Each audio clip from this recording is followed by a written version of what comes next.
Hey y'all, Chris Funk here. Welcome to my kitchen. I know there's a lot of folks out there that like to catch, photograph, and release. Well, obviously, standing in a kitchen, something didn't get to release this time. Release is going to be what we call the grease release. Now, I do like to put a lot of fish back, but on species that are real prolific, like crappie, spotted bass, things like that, I do not mind taking my fair share. My family likes to have a good mess of fried fish, and today I'm going to show you our favorite recipe. It's a citrus panko encrusted crappie fillet. Y'all stay tuned. Alright, now this will work on just about any kind of fish. You know, crappie is one of our favorites because we end up in the springtime with a pretty good run, so we'll stock up the freezer at that time, and that's one of our favorites to eat. Another one's a small spotted bass. I don't like to keep anything over about a pound, but those little ones, I call them McDonald's bass. They're quarter pounders. They are one fine eating critter. So any type of a fish that you want to use for this, you know, that's a real good white meat fish, this will be a good recipe for it. You're going to need a couple eggs, some regular flour,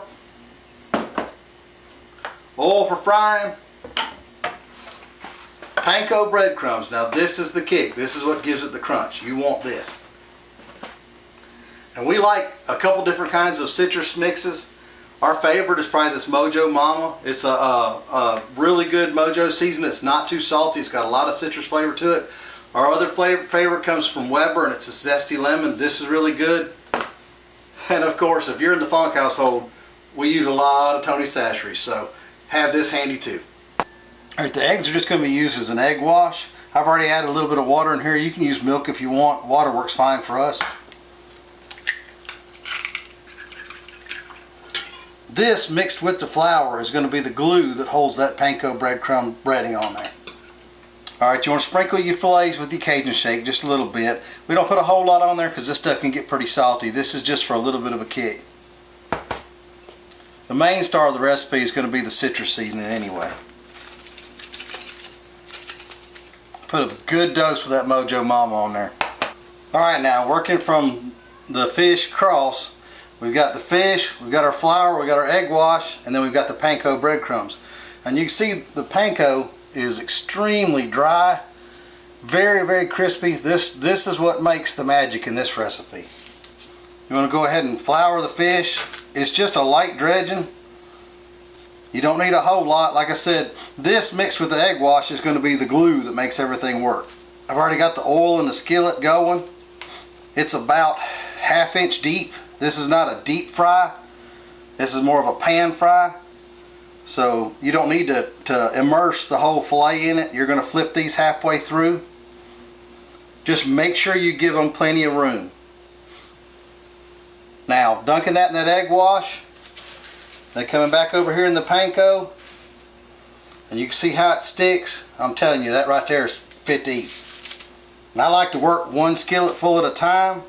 Like I said, you do not want to crowd this. If you crowd it, it won't crisp up as well. Give it a little bit of room to breathe while you're frying it, and it'll work out good for you. Alright, now once you come up to about 325 or so, take your fillets and just ease them on in there. Like I said, you want to give them a little bit of room. If they're touching anywhere, that's the spot that won't be crunchy. As long as you've got areas around the side for that grease to get around and get on them, that right there is going to be what we need to have. Alright, you can see by the edges, this is starting to brown pretty good. That lets you know that they are ready to flip. Whew, goodness, if y'all could smell that. It doesn't take too long once that one side gets done. Just flip it over, brown the other side, and then pull it off. It's on. Alright, y'all, just got the last batch off. It's time to start eating. Now, I'm not an expert at cooking, but you can tell I'm pretty good at eating. It's been said that my belt ain't nothing but a fence around the graveyard for fried critters. I don't know that I'd fight about that either. This is some awesome stuff. Hope y'all like it. Come back next time. I'll teach y'all how to make our favorite kind of taters that we like to eat along with it. Get you some.